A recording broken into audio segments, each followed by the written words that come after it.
ৰাজহ সংগ্ৰহৰ পৰিমাণ কোন দিশত গৈ আছে তেতিয়া মই দেখিলোঁ যে ৰাজহ সংগ্ৰহৰ ক্ষেত্ৰত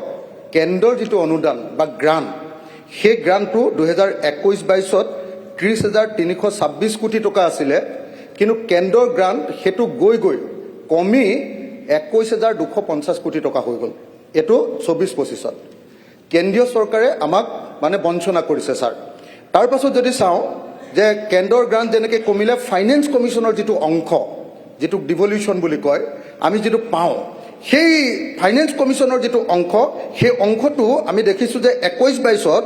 8,916 কোটি টকাৰ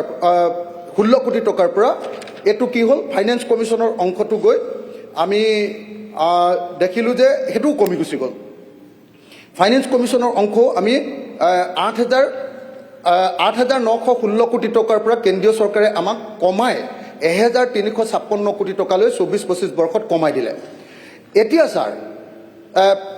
তাৰ বিপৰীতে আমি দেখিছোঁ যে চৰকাৰখনে কি কৰিবলগীয়া হৈছে এইটো গেপটো যে কেন্দ্ৰীয় চৰকাৰে যে আমাক টকা কম দিছে কেন্দ্ৰৰ গ্ৰাণ্টটো কমি গ'ল ফাইনেন্স কমিশ্যনৰ আমাৰ অংশটোও কমি গ'ল তাৰ ফলস্বৰূপে আমাৰ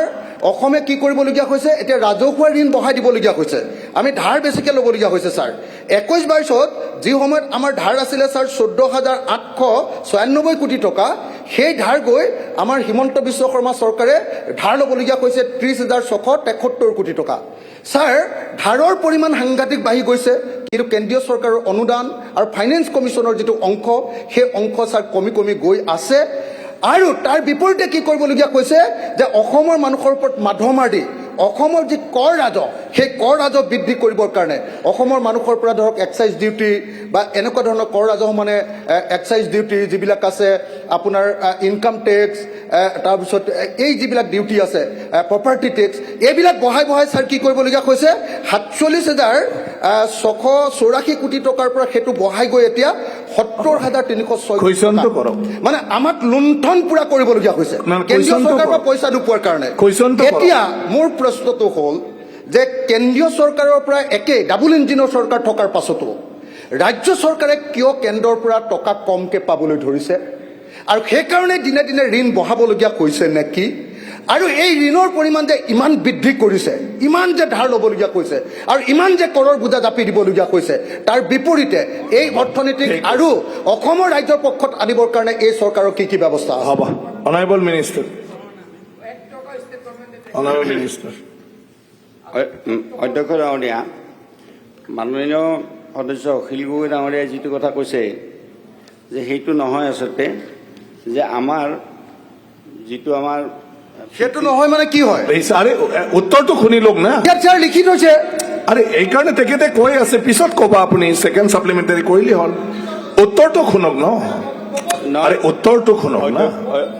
অধ্যক্ষ ডাঙৰীয়া যে মাননীয় অখিল গগৈ ডাঙৰীয়াই যিটো কথা কৈছে তেখেতে শুনা অভ্যাস নাই তেখেতৰ কোৱা অভ্যাস আছে গতিকে শুনাৰ অভ্যাসটো থাকিব লাগে কোৱাৰ অভ্যাসটো থাকিব লাগে গতিকে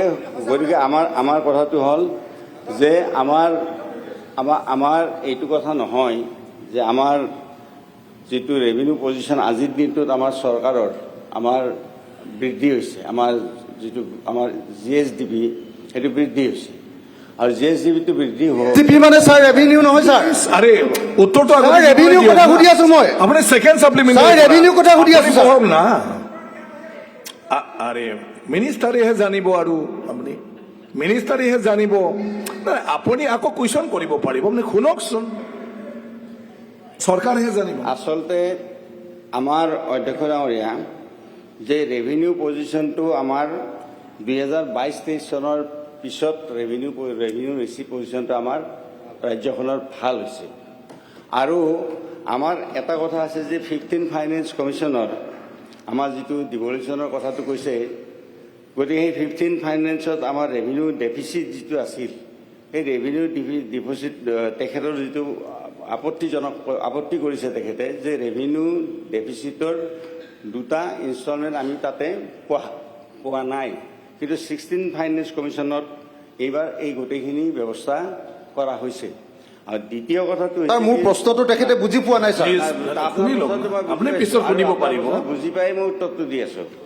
আৰু কথাটো আৰু যদি ভালকৈ বুজাই দিব লাগে মই ফাইনেন্সৰ কথাটো মই ভালকৈ বুজাই দিব পাৰোঁ যদি আৰু সময় অধ্যক্ষ ডাঙৰীয়া নালাগে, to the point. যদি আপুনি দিয়ে To the অধ্যক্ষ point ডাঙৰীয়া, only. অধ্যক্ষ ডাঙৰীয়া যদি মোক আপুনি সময় দিয়ে মই ফাইনেন্সিয়েল গোটেই নালাগে। কথাখিনি মই ভালকৈ বুজাই দিব নালাগে ভালকৈ। টু দা পইণ্ট এইটো আপোনালোকে ভালকৈ। পিছত বাহিৰত আৰু অধ্যক্ষ ডাঙৰীয়া এইখন সদনত এই বাজেটৰ ওপৰত মোৰ বক্তব্য প্ৰচিডিং চালে গম পাব যে মই 2.5 ঘণ্টালৈকে এই ইকনমিক্স হেৰিৰ ওপৰত মই বক্তব্য দিছোঁ ইয়াতে। গতিকে এইটো কথা নহয়, প্ৰচিডিং চালে গম পাব। তেতিয়া কংগ্ৰেছ চৰকাৰ আছে, মই লিডাৰ অফ দা অপজিশ্যন, মই Please. 2.5 ঘণ্টালৈকে মই ইয়াতে Please, answer to- financial answer to দিলে হ'ব। কৈছে যে মই বুজি পোৱা নাই। ছাৰ ইমান সময় দিছিল তেতিয়া ছাৰ 2.5 ঘণ্টা লিডাৰ অফ অপজিশ্যনক আজিকালি নিদিয়ে ছাৰ আপুনি প্লিজ হ'ব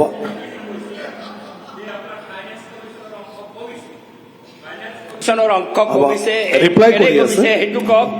আৰু আপোনাৰ কেন্দ্ৰৰ অনুদান কমিছে সেইটোহে কথা কেলে কমিছে সেইটো কওক কেন্দ্ৰৰ অনুদান কেলে কমিছে আপোনাৰ নে কেলে কমিছে? কেন্দ্ৰৰ অনুদান? কেন্দ্ৰৰ অনুদানটো কমা নাই। কমিছে কেলে দিছে এখন তেতিয়াহ'লে কেলে মিছা কথাটো দিছে তেতিয়াহ'লে গ্ৰেণ্ট আপোনাৰ কমা নাই যদি কেলে দিলে এখন উল্টাখন কেলে দিলে আপোনালোকে 21-22 30,000 আছিলে আৰু এতিয়া গৈ পেলাই 24-25 আপুনি একো বুজি নাপায় যদি বেলেগক মাতক বেলেগক দিয়ক উত্তৰ Please, please. ছাৰ বুজিয়ে নাপায় তেখেতে কেলে কমিছে সেইটো কওক নাই, অধ্যক্ষ ডাঙৰীয়া যে মই ক'লোঁ যে আমাৰ ৰেভিনিউ ডেফিচিট যিটো আছিল সেইটো আমি নাপালোঁ, মই সেইটোৱে ক'লোঁ। ৰ'ব ৰেভিনিউ ডেফিচিট নাই Please. ৰেভিনিউ ডেফিচিটত আমি 15 ফাইনেন্সত দুটা আমি ইনষ্টলমেণ্ট নাপালোঁ। গতিকে নোপোৱাৰ কাৰণে আপুনি দেখিছে যে আমাৰ কেন্দ্ৰৰ পৰা অহা যিখিনি পইচা তাৰে দুটা ইনষ্টলমেণ্ট নোপোৱাৰ কাৰণে আমি অসুবিধাটো হৈছে। গতিকে ৰেভিনিউ ডেফিচিটৰ পইচা এক মিনিট কেন্দ্ৰই আমাক দিয়া নাই, আমাৰ যিটো ইনষ্টলমেণ্ট দিব লাগে দিয়া নাই। বিজেপি চৰকাৰে নৰেন্দ্ৰ মোদীয়ে আমাক ইনষ্টলমেণ্ট দিয়া নাই, কেন্দ্ৰীয় চৰকাৰে দিবলগীয়া টকা দিয়া নাই। সেইটো আপুনি কৈছে হয়নে নহয়? সেইটো কথা আপুনি সেইটো কৈছে, আপুনি সেইটো কৈছেতো প্লিজ ৰিপ্লাইটো সেইটো- দিবলৈ দিয়ক প্লিজ সেইটো record please honourable members please sit কেন্দ্ৰৰ ডাউন অনুদান সেইটো ৰেকৰ্ড Please sit down. যে নৰেন্দ্ৰ মোদীয়ে আমাক দুটা ইনষ্টলমেণ্ট দিয়া নাই। আপোনাৰ কুৱেশ্যন আপুনি ছাপ্লিমেণ্টাৰী পাব ৰিপ্লাইটো এটা এটা শেষ কৰিবলৈ দিয়ক প্লিজ অনাৰেবল মনোহৰ গতিকে অধ্যক্ষ ডাঙৰীয়া যে আমাৰ আমাৰ কেন্দ্ৰৰ পৰা অহা অনুদান আমাৰ কমা নাই আৰু বাৰে বাৰে অখিল গগৈ ডাঙৰীয়াই যিটো কথা কৈ আছে যে আমি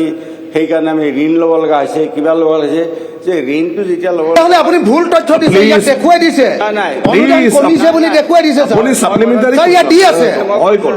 ইয়াত কেটাগৰী গিলি আছে কেন্দ্ৰৰ অনুদান কমিছে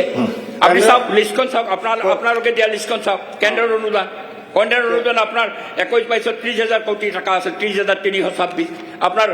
22-23 কিমান হৈছে 29,000 তাৰপিছত 23-24 কিমান হৈছে 22,000